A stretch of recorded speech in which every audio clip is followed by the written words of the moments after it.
don't know. I think the plant world just has a lot of opportunities for it. I think it's still young. I think the online, I mean, it's definitely young. It's definitely a young community. It's a young community, and it's very, like, I think the next few years will be really interesting to see how the community grows. Like, if you think about the evolution of it, you know, decades of sort of traditional ways of selling and trading plants, and then suddenly Facebook. I mean, purges didn't start happening until, like, correct me if I'm wrong, like, I didn't see the first purges till, like, last summer.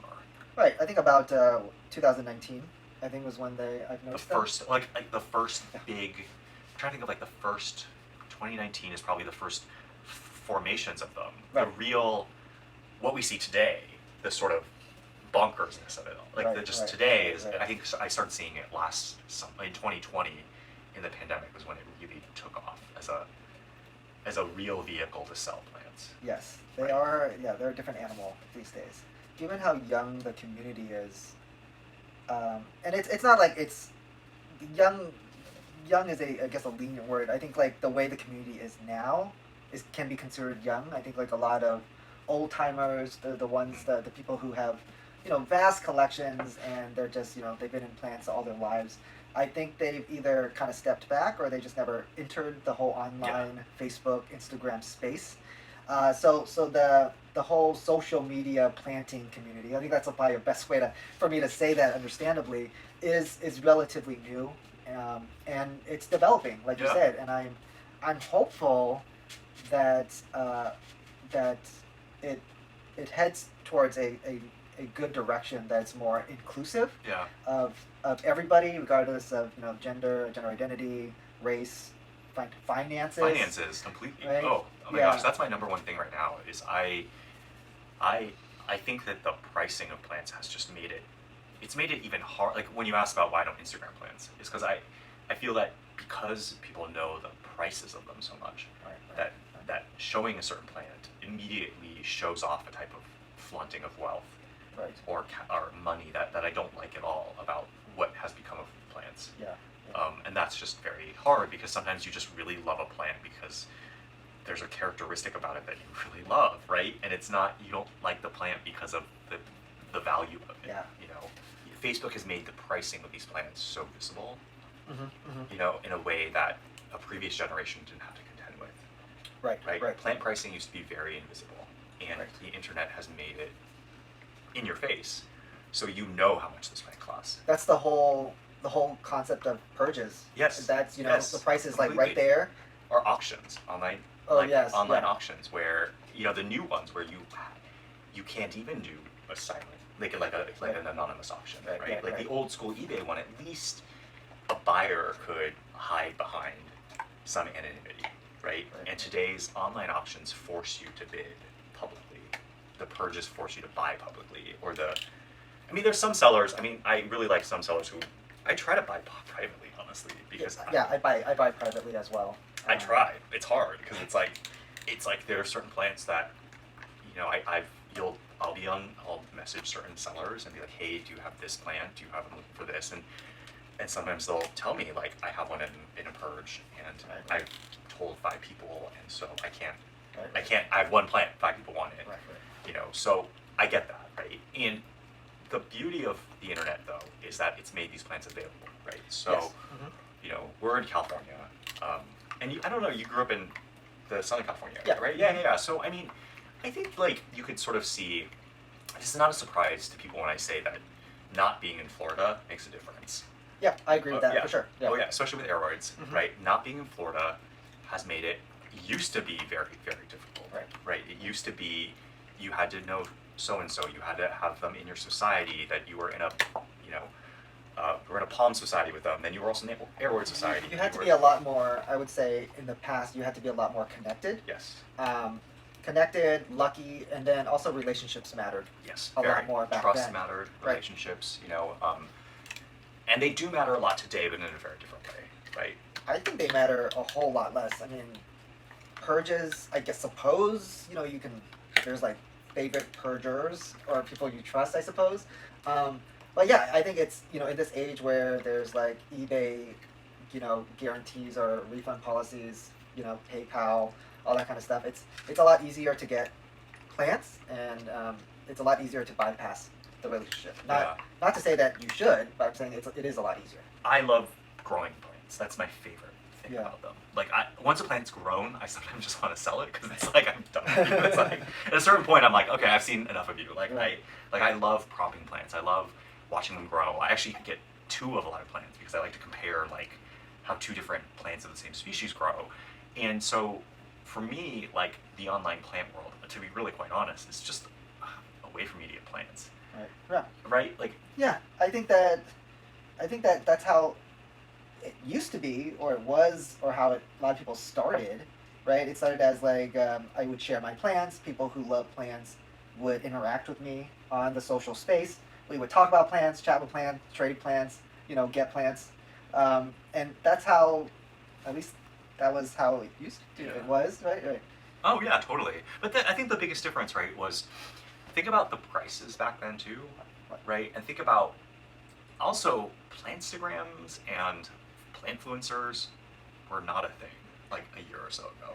It's hard for me to even imagine that plant influencers But are a thing. But they are a thing. Like they are so a thing now that it's become. You can see it. You can see the way. I mean, gosh, the amount of in search of X plant, right? Because the joke is it had its Instagram parade last week, right? Like, I mean, that's the joke me and my friends say. Oh, well, Right, it had its Instagram parade last yeah, week, right? yeah, and I'm yeah. like, oh, of course. And of course, as a person who collects plants and likes plants, I always hate those parades because it just means that plant is going to be harder to get. Yes. Right. Yeah. And there's some plants, Anthurium circus units, for example. I don't know if you don't do anthuriums, right? I think I actually saw that in somebody's collection, and I had no idea what it was. But is it like a hot Well, no, plant? it's a plant that I got like luckily before it had Right? it. Yes. And the price went by it's 4 times as much now. Yeah. 4 times, Yeah, right? yeah. Like once it had its moment, the price just skyrocketed, right? And this is what is hard about the plant world for me sometimes. About like when you talk about the plant world and. Oh, sorry, my dog is. No, it's fine. Hello, can you sit still for me? You're so cute. Why don't you sit still? Sit still for me. I want to talk about plants. She's so funny. She'll my room upstairs that I have my anthurium room actually. I close the door when I go water and stuff, and she gets really jealous. Aw. She thinks that she goes in, she runs in, she's like, "What's going on in here?" And I'm like, "It's just me and watering. Don't worry, I'm just feeding my plants. No need to be jealous." I think the hardest part for me about pricing has been the competition to get plants and the idea that it's a cascading effect, right? Where Instagram has made it such that people want a plant that's rare and that other people don't have. Right. Because Right. those are the ones that Give you get clout, the- they give you status, and Right. give you all the Followers, sort of followers, likes, yes. all of the stuff that so because of that, people are constantly looking for that it plant, right? And so and inevitably, people start chasing that plant, Right. and the plants that really hold the most value in that world are the ones that are not available as much, right? That are iconic or have a certain name, and because of that, you just see it happens. Like people get petty, and people get jealous, and people Right. get Right. and it's funny because you forget that like with plants, I can just cut off this piece of it and you can have it. It's like this idea that like in the old days, right? You would talk to your friends and you like coordinate. You would say like, let me grab this plant. If you have that plant, let's trade one day. Right. Let's grow these plants out. Let's trade them. You can have this prop and you can whatever. Right. And part of it today has been, I mean, gosh, it's funny we talk about plant flow. It really has been a year and a half. It's just been it's Right. not been a very long phenomenon. It hasn't. Right? And that phenomenon has just altered completely our relationship with plants because people now want large specimen plants. Right. It's like, why does that thing I just say with your friend not work anymore? It's because you don't want a node. You want a full specimen Instagrammable plant. Right? Why is it that buyers today, if a plant doesn't arrive in perfect condition, some of them freak out. They just get really upset. Like I paid So X and X. Right. $600 for this one plant, and the leaf wasn't perfect, right? And it's because they wanted to Instagram it, right? Yeah. And I get it. I get you spent a lot of money. That's like rent for some people. Right. You spent a lot of money on this plant, and you want the Instagram parade to work. I get it, but it's taxing on everybody. You asked if I had been Instagram. I should start one. I don't know. Like, I feel like everyone has a plant Instagram now, and I don't have one. But part of my resistance is like, in my own research that I do on the internet, there's a lot of negativity with all that, right? There's a lot of people who, there's this idea, and part of it is everyone wants to have that perfect photograph, and then they show it off online, and they move on to another plant, and it's about kind of, there's a lot of capitalism involved. I mean, there's Right. it's hard to escape, and It's very hard to escape. yeah, Right. you can't get around it, and it's hard because I question, like, somebody asked, like, why do you grow plants if you don't have an Instagram? Like, I literally got this question one time, and I was like, I grow them because I like them, I guess. Right, Like I right. find them fascinating, and Right. it That's was so very weird. That's such a right? weird question. Because it used to be the other way around, right? People would just grow plants for the sake of growing plants. And then they'd be like, well, I like plants so much, I'll share them Yes. on Instagram. It was plants before the Instagram. Growing plants for Instagram. Or is- Facebook, or all the I mean, Right. a lot of it is Instagram. I That's think. but that. Strangely enough, I think the hardest parts for me about the plant world is when it devolves to people being mean, right? Yes, And I that's think when I think that's been a big thing for me. Stepping back from like social media is because Sure. I felt like people are being mean. I would say that people generally are pretty nice to me. Maybe because I don't interact that much with like mean people. But you step back too, right? Yes, but That's the thing, right? but I step back because I felt like it's mean. I don't blame. I think that the meanness is not unexpected. I'm not like really surprised. Like you said, it's been a short time when the influencer game that people are doing, the competition with Instagram, getting followers. Basically, it's just a lot of competition these days. Either from a buyer seller side where you're competing to the financial competition, the follower influencer competition. There's just like a lot of competition involved. There's a lot more money involved now. So I think that that's causing the community to be more mean. Whereas before, if your plant was worth nothing, my plant was worth nothing. We trade Yeah. nothing. So like nothing really matters, Yeah. right? So I Completely.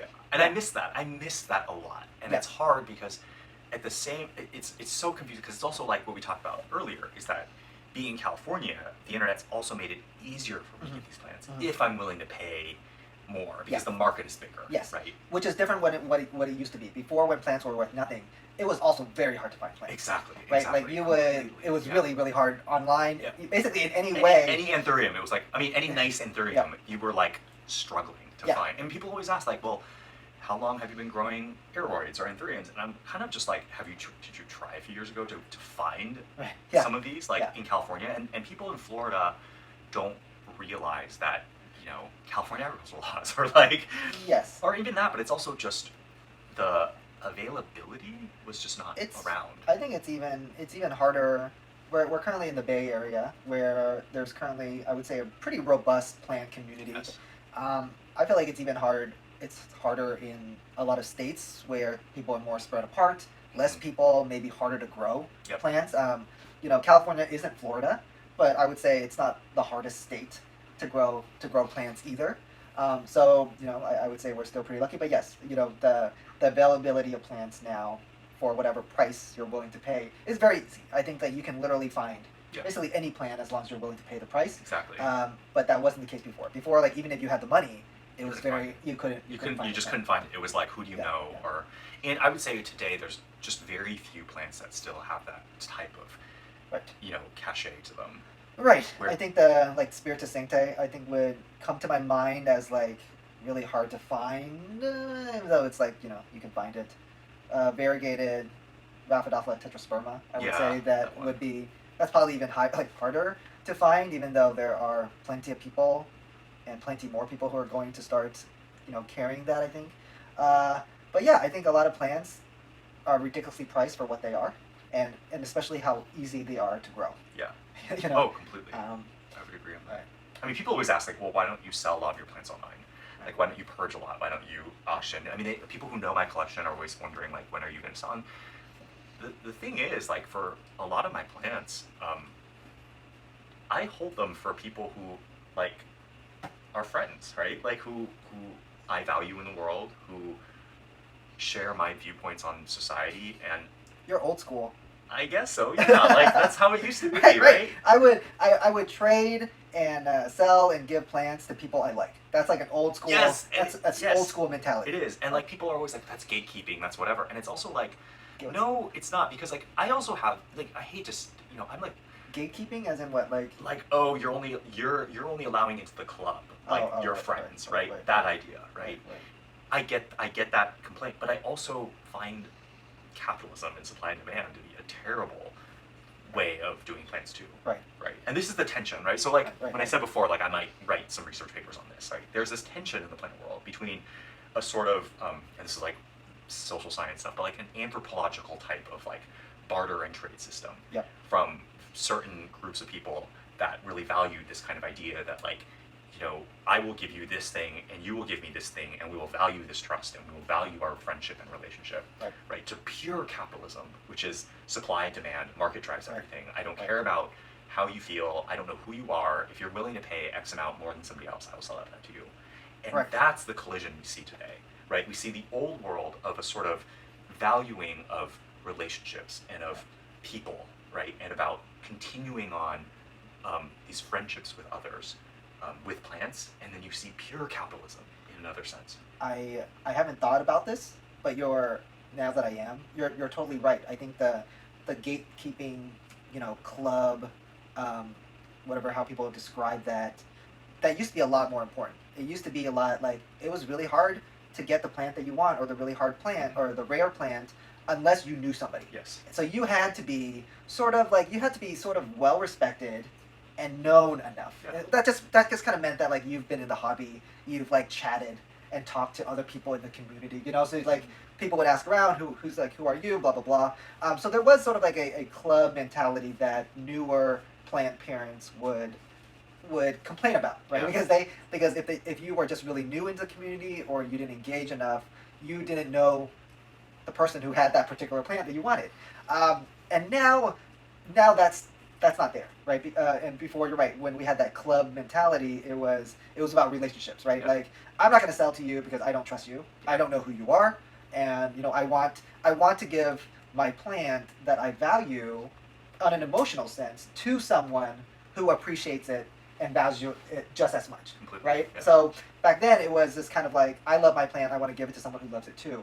And there was less of like, oh, I know you're just going to chop it up and sell it back, right? Like there was less of that. And now I agree that like there's really it's really hard to say that there's that much of a club mentality where basically people are selling stuff to whoever pays the most. So that's why I bring back the point where like now sort of like relationships matter less or can matter less. Right. I mean, They still matter, though, to some degree. Like I was recently in Florida. Like after I got my COVID vaccine, I was like, I'm finally going on vacation. Like 2 weeks after my last shot, I was did like, you go I'm to going. that IES thing? I did not, because Okay. that was way That was way that was so earlier. earlier. Right. I mean, no one had shots then. Right, right. But I actually said I didn't go, and I said when I get my vaccine when I'm fully done, I will. Hey.